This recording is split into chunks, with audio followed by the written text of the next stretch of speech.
의사가 말했습니다. 요즘은 90세가 기본입니다. 은퇴금 3억, 15년 쓰면 월 166만 원입니다. 하지만 30년을 써야 한다면 월 83만 원으로 줄어듭니다. 80대 중반에 돈이 떨어졌을 때 당신은 어떻게 하시겠습니까? 일할 수도 없고 새로 벌 방법도 없습니다. 그때 자식에게 나 좀 도와줘라고 말할 수 있습니까? 여러분 안녕하세요. 오늘도 75 늙은이가 따뜻한 차 한 잔 가지고 왔습니다. 오늘은 조금 무거울 수 있지만 우리 모두가 한 번쯤은 진지하게 생각해 봐야 할 이야기를 나눠보려 합니다. 여러분은 혹시 은퇴 후 통장 잔고를 보면서 가슴이 철렁했던 적 있으신가요? 아니면 마트에서 장을 보다가 예전엔 망설임 없이 담았던 물건을 이번엔 한참을 고민하다 다시 내려놓은 적은요? 저도 그랬습니다. 처음엔 뭐 이 정도야 괜찮겠지 싶었습니다. 퇴직금도 있고 연금도 나오고 그동안 모아둔 것도 있으니까요. 하지만 시간이 지나면서 깨달았습니다. 60대부터 90세까지 그건 생각보다 훨씬 긴 시간이라는 것을요. 30년입니다. 30년. 우리가 젊었을 때 30대부터 60대까지 살아온 그 긴 세월과 똑같은 시간을 이제는 수입 없이 살아가야 하는 겁니다. 그것도 몸은 점점 불편해지고 병원비는 늘어나고 물가는 계속 오르는 상황에서 말이죠. 오늘 제가 드리고 싶은 이야기는 단순히 돈을 아껴 쓰세요가 아닙니다. 그보다는 왜 우리가 지금부터 생활을 줄여야 하는지 그 이유를 차근차근 함께 생각해 보자는 겁니다. 진실은 이렇습니다. 지금 조금 불편하게 사는 것이 나중에 훨씬 더 큰 불행을 막아줍니다. 지금 팍팍 줄이는 것이 나중에 자존심까지 구겨야 하는 상황을 예방합니다. 영상 끝까지 보시면 여러분들도 90세까지 편안하게 살아갈 수 있는 방법이 보이실 겁니다. 영상 시작하기 전에 구독, 좋아요 한 번씩만 부탁드립니다. 자, 그럼 시작해 볼까요? 첫 번째 이유, 우리가 생각하는 것보다 훨씬 오래 살 수 있습니다. 요즘 병원에 가면 의사 선생님들이 하시는 말씀이 있습니다. 요즘은 90세가 기본입니다. 100세도 흔합니다. 처음엔 저도 그게 그냥 덕담인 줄 알았습니다. 그런데 주위를 둘러보니 정말 그렇더군요. 제 친구의 어머님은 올해 95세이신데 아직도 정정하십니다. 동네 경로당에 가보면 80대 후반, 90대 어르신들이 정말 많으세요. 여기서 잠깐 여러분께 질문 하나 드리겠습니다. 여러분은 스스로 몇 살까지 사실 거라고 생각하십니까? 한번 마음속으로 숫자를 떠올려 보세요. 75세? 80세? 85세? 대부분은 이렇게 생각하십니다. 뭐 나야 그렇게까지는 안 살겠지. 하지만 통계는 다릅니다. 현재 60세 남성의 평균 기대 여명은 약 85세, 여성은 90세가 넘습니다. 그것도 평균입니다. 절반은 그보다 더 오래 산다는 뜻이죠. 더 중요한 건 의학기술은 계속 발전하고 있다는 겁니다. 20년 전만 해도 치료가 어려웠던 병들이 지금은 약으로 관리됩니다. 앞으로 20년, 30년 후는 또 어떻게 될까요? 제가 아는 한 분은 이렇게 말씀하셨습니다. 70세까지만 살 줄 알고 돈을 썼는데 85세가 된 지금도 살아있으니 문제예요. 농담처럼 들리지만 실제로 많은 분들이 겪는 상황입니다. 60세에 은퇴해서 75세까지 산다고 생각하면 15년치 생활비면 됩니다. 그런데 실제로 90세까지 산다면 30년치가 필요합니다. 딱 2배입니다. 은퇴금 3억이 있다고 칩시다. 15년을 쓴다면 월 166만 원씩 쓸 수 있습니다. 하지만 30년을 써야 한다면 월 83만 원으로 줄어듭니다. 연금을 더한다 해도 생활 수준은 크게 달라질 수밖에 없습니다. 그래서 우리는 최악의 경우를 대비해야 합니다. 최악의 경우란 뭘까요? 바로 너무 오래 사는 것입니다. 아이러니하게도 건강하게 오래 사는 것이 재정적으로는 가장 큰 리스크가 되는 시대입니다. 지금부터 생활비를 줄이지 않으면 80대 중반이 되어 돈이 떨어졌을 때 우리는 어떻게 해야 할까요? 그때는 일을 할 수도 없고 새로 돈을 벌 방법도 없습니다. 그러니까 지금부터입니다. 60대, 70대 초반 아직 건강할 때 생활비를 줄이는 습관을 들여야 합니다. 그게 90세까지 존엄하게 사는 유일한 방법입니다. 두 번째 이유, 의료비는 우리 생각보다 훨씬 빠르게 많이 듭니다. 아침에 일어나서 무릎이 시큰거리는 거 여러분도 느끼시죠? 어제까지 멀쩡했던 허리가 오늘 갑자기 아픈 거 경험해 보셨을 겁니다. 60대부터는 몸이 정직합니다. 하나씩 신호를 보내기 시작하죠. 처음엔 파스 하나로 넘어갑니다. 그러다 물리치료를 받게 되고, 그러다 약을 먹게 되고, 어느새 병원이 일상이 됩니다. 제 친구 하나는 이렇게 말했습니다. 은퇴하고 제일 많이 가는 곳이 세 곳이야. 병원, 약국, 그리고 또 병원. 농담 같지만 현실입니다. 건강보험이 있어서 다행이지만 그래도 본인 부담금이 만만치 않습니다. 무릎 주사 한 번 맞는데 몇만 원, MRI 한 번 찍는데 십수만 원, 물리치료 10번 받으면 또 10만 원. 그런데 이건 시작에 불과합니다. 진짜 문제는 70대, 80대에 옵니다. 당뇨, 고혈압, 고지혈증 같은 만성질환이 생기면 평생 약을 먹어야 합니다. 매달 약값만 10만 원, 20만 원씩 나갑니다. 여기에 백내장 수술, 관절 수술, 치과, 임플란트까지 더해지면 수백만 원이 한순간에 사라집니다. 혹시 여러분 주위에 암 투병하신 분 계십니까? 건강보험이 적용된다 해도 비급여 항목이나 좋은 약을 쓰려면 수천만 원이 들어갑니다. 한 번에 큰 병이 평생 모은 노후 자금을 반토막 낼 수 있습니다. 통계를 보면 평균적으로 일생 의료비의 절반 이상을 생애 마지막 10년 동안 씁니다. 다시 말해 80세부터 90세 사이에 가장 많은 돈이 의료비로 나간다는 뜻입니다. 그런데 우리는 어떻게 계획하나요? 대부분 아프면 그때 가서 생각하지 뭐 이렇게 생각합니다. 그건 계획이 아니라 방치입니다. 지금부터 생활비를 줄여서 의료비 비상금을 만들어야 합니다. 최소한 1천만 원에서 2천만 원 정도는 손대지 않고 의료비 전용으로 따로 모아두는 겁니다. 그리고 또 하나, 건강할 때 건강을 지키는 것이 가장 저렴한 의료비입니다. 매일 걷는 것, 소식하는 것, 술, 담배 줄이는 것, 이게 다 의료비를 줄이는 투자입니다. 지금 외식비 5만 원 아끼는 게 아깝습니까? 그 돈이 10년 후 병원비 50만 원을 아껴줄 수 있습니다. 지금 택시비 아끼고 걸어 다니는 게 불편하십니까? 그 걸음이 10년 후 무릎 수술 500만 원을 예방할 수 있습니다. 결국 생활비를 줄이는 것과 건강을 지키는 것은 하나입니다. 둘 다 미래를 위한 투자입니다. 세 번째 이유, 물가는 계속 오르는데 우리 소득은 고정되어 있습니다. 10년 전 짜장면이 얼마였는지 기억하십니까? 3,000원, 많아야 4,000원이었습니다. 지금은요?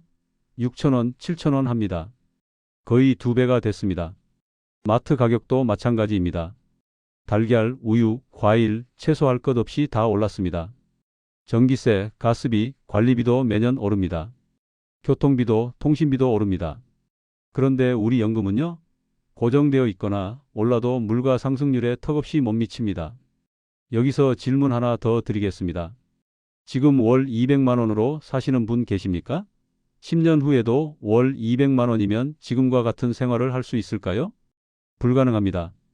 물가가 매년 3%씩만 올라도 10년 후에는 지금의 200만 원이 실질 구매력으로는 150만 원 정도밖에 안 됩니다.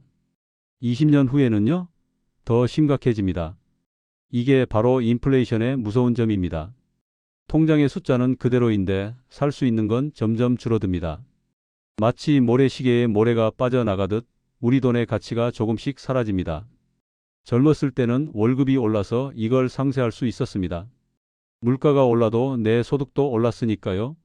하지만 은퇴 후에는 더 이상 소득이 오르지 않습니다. 연금은 거의 고정입니다. 제가 아는 한 어르신은 이렇게 말씀하셨습니다.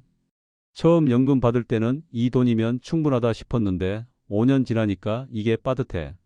10년 지나니까 이게 부족해. 앞으로 10년, 20년은 또 어떻게 될지 모르겠어. 그래서 우리는 지금부터 방어해야 합니다. 물가 상승을 막을 수는 없으니 지출을 줄이는 수밖에 없습니다. 구체적으로 어떻게 해야 할까요? 첫째, 고정 지출을 최소화해야 합니다. 집은 관리비 싼 곳으로, 차는 유지비 적게 드는 것으로, 통신비는 최저 요금제로. 이런 고정 지출은 한번 줄여놓으면 계속 효과를 봅니다. 둘째, 변동 지출을 통제해야 합니다. 외식 횟수, 택시 이용, 충동구매 이런 것들을 조금씩 줄이는 겁니다. 한 번에 크게 줄이려고 하면 스트레스 받으니까 조금씩 천천히 줄입니다. 셋째, 물가 영향을 덜 받는 생활 방식을 찾아야 합니다.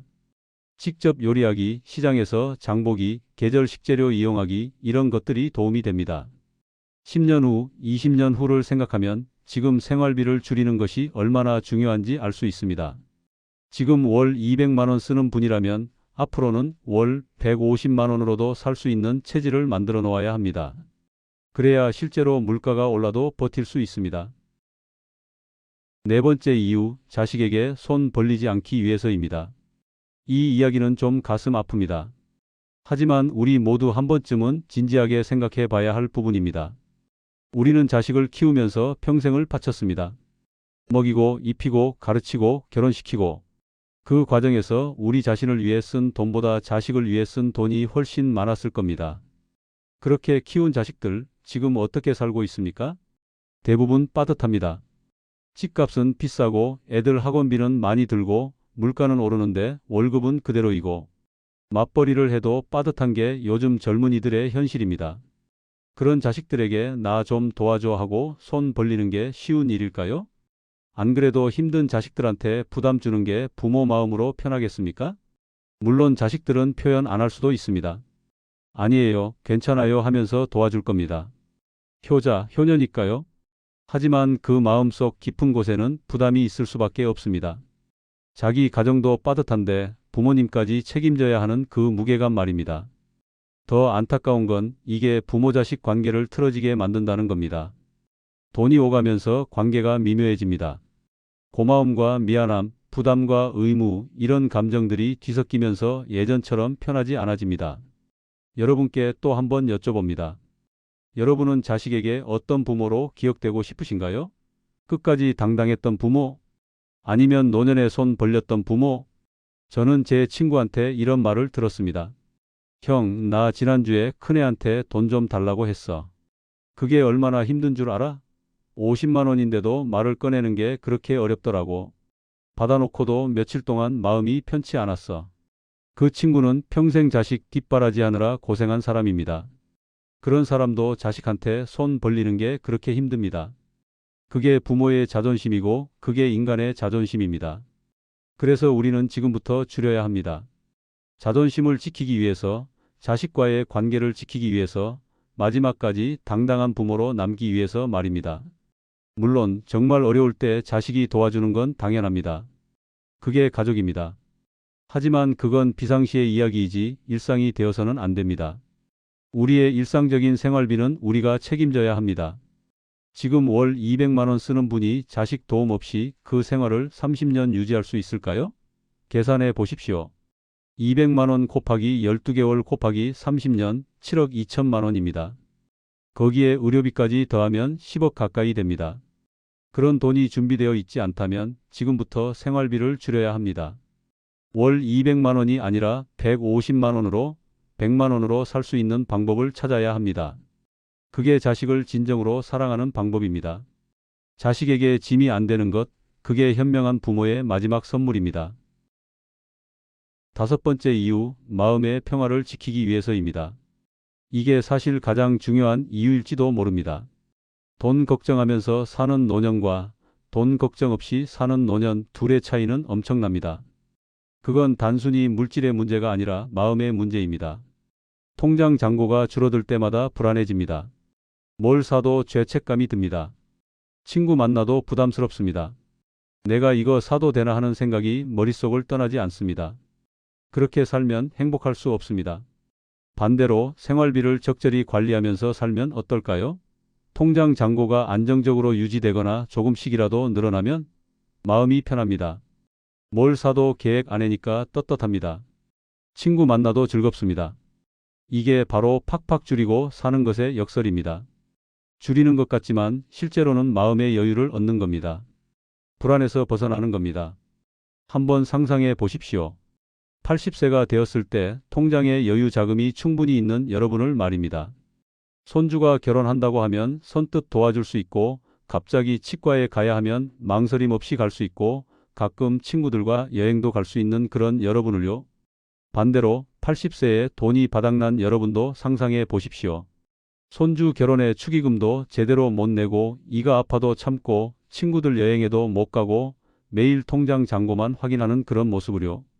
어느 쪽이 행복한 노년일까요? 행복은 결국 마음의 평화에서 옵니다. 그리고 마음의 평화는 경제적 안정에서 옵니다. 경제적 안정은 지금부터 생활비를 관리하는 데서 시작됩니다. 많은 분들이 착각하시는 게 있습니다. 돈 많이 벌어야 행복하다고 생각하시는데 틀렸습니다. 정확히는 쓰는 것보다 많이 벌어야 행복하다입니다. 월 500만 원을 벌어도 600만 원을 쓰면 불행합니다. 반대로 월 100만 원을 벌어도 80만 원만 쓰면 행복합니다. 왜냐하면 돈이 조금씩이라도 쌓이니까요. 미래가 불안하지 않으니까요. 은퇴 후에는 더 이상 수입을 늘릴 수 없습니다. 그렇다면 행복해지는 방법은 하나뿐입니다. 지출을 줄이는 것입니다. 처음엔 힘들 수 있습니다. 익숙했던 생활 패턴을 바꾸는 게 쉽지 않죠. 하지만 적응하고 나면 이게 오히려 편합니다. 단순한 삶이 복잡한 삶보다 평화롭습니다. 저는 이런 분들을 많이 봤습니다. 70대, 80대에도 여유롭고 당당하게 사시는 분들. 그분들의 공통점은 뭘까요? 일찍부터 검소한 생활을 습관화하셨다는 겁니다. 그분들은 돈이 없어서가 아니라 그게 마음 편한 방법이라는 걸 아시기 때문에 그렇게 사십니다. 필요 없는데 돈 쓰지 않고 필요한 데만 씁니다. 그러니까 항상 여유가 있습니다. 여유가 있으니까 마음이 편하고 마음이 편하니까 행복합니다. 이게 선순환입니다. 그렇다면 구체적으로 어떻게 줄여야 할까요? 막연하게 줄이세요 라고만 하면 어디서부터 어떻게 해야 할지 막막하실 겁니다. 그래서 제가 몇 가지 현실적인 방법을 말씀드리겠습니다. 주거비부터 점검하십시오. 집이 너무 크지는 않습니까? 자식들 다 독립했는데 방 3개, 4개 되는 집에서 2사람이 사는 분들이 많습니다. 관리비만 해도 만만치 않습니다. 작은 집으로 이사하는 것도 방법입니다. 엘리베이터 없는 빌라나 아파트는 관리비가 훨씬 쌉니다.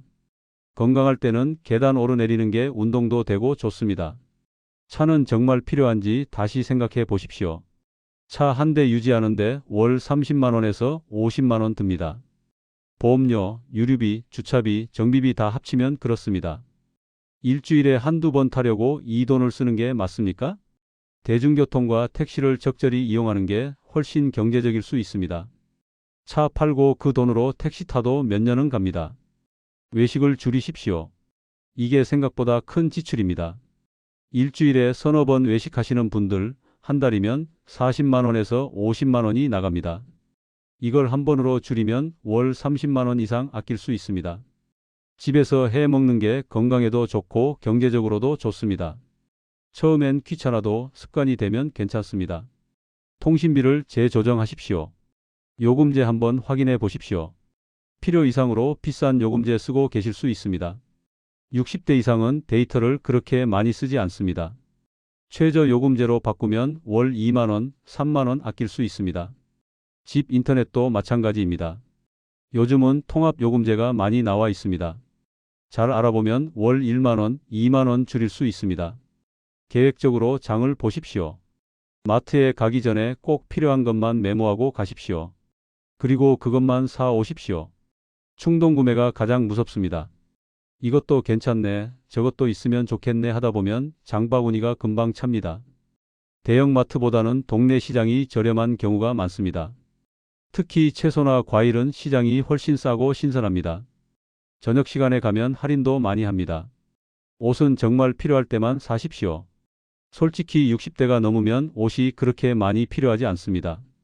어디 출근하는 것도 아니고 매일 다른 옷 입을 필요도 없습니다. 좋은 옷 몇 벌 사서 오래 입는 게 낫습니다. 유행 타지 않는 기본 디자인으로 말입니다. 명품? 이제는 필요 없습니다. 편하고 실용적인 게 최고입니다. 친구 관계도 정리가 필요합니다. 이 말이 좀 냉정하게 들릴 수 있는데요. 현실적으로 생각해야 합니다. 만날 때마다 돈 쓰게 만드는 친구 관계는 줄이는 게 맞습니다. 진짜 친구는 커피숍이 아니라 공원 벤치에서도 만날 수 있습니다. 값비싼 식당이 아니라 집에서 간단히 차 한 잔 나누며 만날 수 있습니다. 돈 쓰는 모임보다는 같이 걷거나 운동하는 모임을 만드십시오. 그게 건강에도 좋고 경제적으로도 좋습니다. 취미 생활도 경제적으로 골프 좋습니다. 하지만 매주 치면 한 달에 100만 원 넘게 듭니다. 이걸 한 달에 한 번으로 줄이면 어떨까요? 아니면 골프 대신 등산으로 바꾸면 어떨까요? 산은 공짜입니다. 낚시도 마찬가지입니다. 비싼 장비 자꾸 사지 마십시오. 있는 것만 가지고도 충분히 즐길 수 있습니다. 도서관을 활용하십시오. 책 사지 말고 빌려 보십시오. 문화센터도 좋습니다. 지역 문화센터는 저렴하게 여러 강좌를 들을 수 있습니다. 의료비는 예방이 최선입니다. 아까도 말씀드렸지만 건강할 때 건강을 지키는 게 제일 싼 방법입니다. 매일 30분씩 걷고 스트레칭하고 적게 먹고 일찍 자고 일찍 일어나는 것. 이게 다 의료비를 줄이는 방법입니다. 정기검진은 꼭 받으십시오. 조기에 발견하면 치료비가 적게 듭니다. 늦게 발견하면 치료비가 엄청나게 듭니다. 손자, 손녀에게도 한계를 정하십시오. 이게 제일 어려운 부분입니다. 손주가 예쁜 건 당연합니다. 뭐든 사주고 싶은 게 조부모 마음입니다. 하지만 한계가 있어야 합니다. 생일이나 명절에만 선물하기, 금액 정해놓기 이런 원칙이 필요합니다. 매번 사주면 손주들도 그게 당연하다고 생각하게 됩니다. 진짜 사랑은 물질이 아니라 시간입니다. 같이 놀아주고 이야기 들어주고 안아주는 것. 그게 더 큰 선물입니다. 가계부를 쓰십시오. 이게 정말 중요합니다. 매일 쓴 돈을 기록하십시오. 스마트폰 앱을 쓰셔도 되고 노트에 손으로 쓰셔도 됩니다. 가계부를 쓰면 어디에 돈이 새는지 보입니다. 나 커피값이 이렇게 많이 나갔네? 택시를 이렇게 자주 탔나? 이런 걸 알게 됩니다. 한 달에 한 번씩 정리하면서 다음 달 계획을 세우십시오. 이번 달 지출이 많았으면 다음 달은 줄이고 이번 달 잘 아꼈으면 그 습관을 유지하는 겁니다. 목표 금액을 정하십시오. 막연하게 아껴야지 하면 안 됩니다. 구체적인 목표가 있어야 합니다. 한 달에 150만 원 안에서 생활하기, 1년에 200만 원 저축하기 이런 식으로요. 목표가 있으면 실천하기 쉽습니다. 그리고 목표를 달성하면 뿌듯합니다. 그 뿌듯함이 다음 달로 이어집니다. 중요한 건 너무 무리한 목표를 세우지 말라는 겁니다. 갑자기 지출을 반으로 줄이려고 하면 스트레스 받고 포기하게 됩니다. 조금씩 천천히 꾸준히가 답입니다. 혼자 하지 마십시오. 배우자가 있다면 같이 상의하고 같이 실천하십시오. 한 사람은 아끼는데 한 사람은 펑펑 쓰면 안 됩니다. 둘이 합심해야 합니다. 친구들과도 이야기 나누십시오. 나 요즘 생활비 줄이려고 노력 중이야 라고 솔직하게 말하십시오. 그러면 친구들도 이해하고 만날 때도 비싼 곳 안 가자고 할 겁니다. 경로당이나 복지관에 가면 재무 상담도 해줍니다. 무료로 전문가 상담을 받을 수 있으니 활용하십시오. 제가 드린 방법들이 어렵지 않습니다. 특별한 것도 없습니다. 그냥 상식적인 것들입니다. 하지만 이 상식을 실천하는 것과 안 하는 것의 차이는 10년 후, 20년 후에 엄청나게 커집니다. 지금 월 30만 원씩 아끼면 1년에 360만 원, 10년이면 3,600만 원입니다. 이자까지 붙으면 4천만 원이 넘습니다. 이게 80대에 큰 힘이 됩니다. 반대로 지금 월 30만 원씩 더 쓰면 10년 후에 4천만 원이 부족합니다. 그 부족함을 어떻게 메울 건가요? 선택은 여러분의 몫입니다. 하지만 현명한 선택이 무엇인지는 분명합니다. 여기까지 긴 이야기를 들어주셔서 고맙습니다. 오늘 제가 말씀드린 내용이 무겁게 느껴지셨을 수도 있습니다. 어쩌면 불편하게 느껴지셨을지도 모릅니다. 이 사람이 나보고 가난하게 살라는 거야? 하고 생각하실 수도 있습니다. 하지만 제 의도는 그게 아닙니다.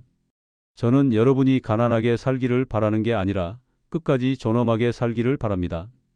마지막 순간까지 당당하게 자식에게 손 안 벌리고 스스로의 삶을 책임지며 사시기를 바랍니다. 그러려면 지금부터 준비해야 합니다. 지금 조금 불편한 게 나중에 훨씬 더 큰 불행을 막아줍니다. 팍팍 줄이고 산다는 건 단순히 돈을 아끼는 게 아닙니다. 미래를 준비하는 겁니다. 마음의 평화를 지키는 겁니다. 자존심을 지키는 겁니다. 관계를 지키는 겁니다. 여러분, 우리 나이에 가장 중요한 게 뭘까요? 돈일까요? 아닙니다. 건강일까요? 그것도 아닙니다. 가장 중요한 건 평온한 마음입니다. 불안하지 않은 마음입니다. 내일이 두렵지 않다고 말할 수 있는 마음입니다. 그 평온한 마음은 어디서 올까요? 경제적 안정에서 옵니다. 그리고 경제적 안정은 지금부터 생활을 관리하는 데서 시작됩니다. 60대는 아직 늦지 않았습니다. 지금 시작하면 70대, 80대, 90대를 평온하게 살 수 있습니다. 하지만 지금 시작하지 않으면 나중에는 선택의 여지가 없습니다. 여러분께 마지막으로 한 가지만 더 여쭤보겠습니다.